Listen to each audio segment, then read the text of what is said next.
The first time Johan saw North, he was laughing. Music thumped, lights strobed, and there North was, twirling in the center of it all, a whirlwind of limbs and sunshine. But it was the way people looked at him, a mixture of awe and annoyance, that made Johan curious. Months passed. Johan got glimpses of North around town, a flash of red hair, a swerve of hips, the lingering scent of vanilla and danger. There was a pull, an undeniable urge to know more, to understand the enigma that was North. One rainy afternoon, Johan found North sitting alone in a cafe, a stark contrast to the vibrant chaos he was used to seeing. Hesitantly, he sat down, surprised by how normal North seemed in the soft glow of the cafe. They talked for hours. North was witty, intelligent, and Johan found himself drawn to the raw honesty in his eyes. As the day faded, North stood up, revealing a black eye and a split lip. He shrugged off Johan's questioning look. Just another Tuesday. When Johan offered to walk North home, he saw a different side of him, fierce and protective. They were ambushed by a group of men who clearly knew North. Johan instinctively stepped in front of him, fear momentarily forgotten. North stopped the fight with a single, terrifying glare. Johan watched in awe as North effortlessly diffused the situation, his confidence and charisma disarming the aggressors. That night, Johan couldn't sleep. Thoughts of North kept him awake. Was he in danger? Did Johan really have a chance? As the sun peeked through the curtains, he made a decision. If North needed him, he would be there. At the club, Johan found North on the dance floor surrounded by admirers. He didn't approach him right away. He wanted to show North he wasn't afraid, that he could handle himself. Johan joined the dance floor, moving with a newfound confidence. He caught North's eye and gave him a small smile. North responded with a slow nod of acknowledgement. Later, when the club was nearly empty, Johan approached North. "Can I talk to you?" North nodded towards a secluded corner. As the music faded, Johan took a deep breath. "Who were those guys?" North turned away, hiding his face. "Doesn't matter, they scared you," North scoffed. "They don't scare me, then why did you let them win?" Silence, then a low voice. "I didn't." Days turned into weeks and Johan grew closer to North. He learned of his troubled past, his battles with feelings of abandonment and the trust issues that plagued him. Through it all, Johan remained patient, offering his unwavering support and affection. Then the unexpected happened. North asked Johan to move in with him. It was a surprise, but a welcome one. Johan had fallen in love with North's chaotic energy, his fierce spirit, and his vulnerability. Their first fight was inevitable. They argued about household chores, specifically the dishes. North left the dirty dishes in the sink, claiming he didn't have time for them. Johan, on the other hand, couldn't stand the mess. Tensions rose until finally, "Clean your damn dishes. I'm not doing this anymore." The door slammed. Johan felt immediate regret. What had he done? He hadn't meant it. He found North packing a bag. "Are you leaving?" North met his gaze, eyes blazing. "I can't stay here." "Not like this." The hurt in Johan's chest mirrored the pain in North's voice. He knew North was right, but pride got in the way. Johan spent the next few days trying to fix things. He sent text after text, each one more desperate than the last. But North didn't respond. On the fourth day, Johan went to North's apartment. It was empty except for the untouched dishes in the sink. He sank to the floor, defeated. A knock on the door made him jump. He looked up to see North standing there, a sheepish grin on his face. Behind him, a pizza box. "I brought your favorite." Johan managed a weak smile.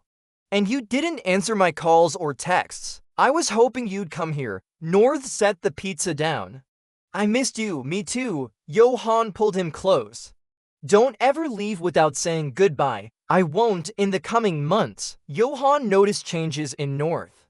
He became quieter, more withdrawn. One night Johan found him staring blankly at the TV. "What's wrong?" North shrugged, forcing a smile. "Nothing. Just tired." Johan wasn't convinced, but respected his silence. Weeks passed and Johan grew increasingly worried. North's smiles seemed forced, his eyes distant. Then came the night of the party. Johan stood awkwardly at the edge of the dance floor, watching North laughing and talking with a group of friends. It was like watching a part of him fade away, becoming someone Johan didn't recognize. Drowning in his own thoughts, he didn't notice North approaching until he heard his voice. "You're lying, maybe," North winked, "but you're here, with me." And in that instant, Johan realized it wasn't about the dance. It was about surrendering, letting go of fear, of walls, of the idea that he had to stay on the sidelines. The music swelled and North took his hand, pulling him into the center of the dance floor. In that moment, Johan knew he wouldn't let go. The night didn't end when the music did. They walked through empty streets, shoes in hand, the world hushed around them. North told stories with exaggerated gestures and Johan listened, his quiet smile saying more than words. At the park, under a flickering streetlight, Johan finally asked, "Why me?" "You could have danced with anyone." North paused, his grin softening. "Because you look at me like I'm not just one of the girls. Like I'm not just part of the noise." Johan's breath caught. "You're not noise, you're the whole song." Silence. Then laughter, nervous, shaky, but beautiful. North stepped closer. "You're kind of corny and you like it," Johan countered. The kiss came naturally, as though it had been waiting for them all along. It wasn't rushed, wasn't heavy, just gentle, like a promise. Like the first page of something neither of them could put down. Days turned into weeks, and Johan found himself living in colors he didn't know existed. North dragged him into wild adventures, sunrise bike rides, impulsive karaoke, rooftop stargazing. Johan grounded North in return, offering a quiet steadiness that made North feel safe in ways he never admitted out loud. There were bumps along the way. Johan struggled with insecurities, questioning if he was enough for North. North, with his need for freedom, sometimes left Johan feeling neglected. But they talked, they communicated, and slowly, beautifully, they found a balance. One evening, during a rare quiet night at home, Johan found himself lost in the depths of North's eyes. "I love you," he whispered, the words catching in his throat. North, usually so quick with words, was speechless. He reached out, his fingers tracing the lines on Johan's face. "You don't have to say it back," Johan murmured, fearing rejection. North leaned in, his voice husky. "I do want to say it back. I love you too." As the years passed, their love deepened. They faced challenges, celebrated triumphs, supported each other through career changes, personal growth, and family issues. Their love story wasn't always easy, but it was real, raw, and undeniably theirs. One rainy afternoon, years later, Johan rested his head on North's shoulder as they watched the rain lash against the window. The silence was comfortable, filled with the unspoken language of their love. North shifted, nudging Johan with a playful elbow. "Still can't believe you fell for my corny pickup line," Johan chuckled, shaking his head. "I fell for you, North. All of you, pickup line and all." North grinned, leaning in to kiss him. "You know, I could still dance you around the room." Johan laughed, pulling him closer. "Only if you promise not to leave me hanging at the end." North's grin widened. "Deal." As they swayed to a silent song, Johan knew he wouldn't trade their forever for anything.